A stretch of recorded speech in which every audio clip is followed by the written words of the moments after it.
আমি কি দিয়া বুঝাইতাম? আম পাতা, জাম পাতা, বড়ই পাতার কোনো অভাব নাই। কোনো পাতা দিয়া বড়ই, কোনো পাতা দিয়া গরম জল করে না। বড়ই পাতার পানি দিয়া কেন গরম জলটা করে? আম পাতা কি দোষ করলো? জাম পাতা কি দোষ করলো?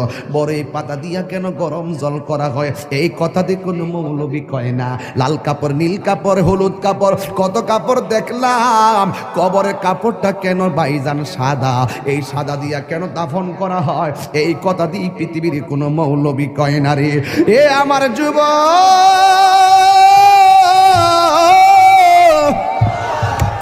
কি দিয়া বুঝাবো কবরটা কেমন ডেঞ্জারাস? কি দিয়া বুঝাবো মরণটা কত কঠিন? কি দিয়া বুঝাবো তাহিরের যে একটা দিন চলে যাওয়া মানে হলো আমার জীবন থেকে চিরদিনের জন্য দিনটা চলে গেছে।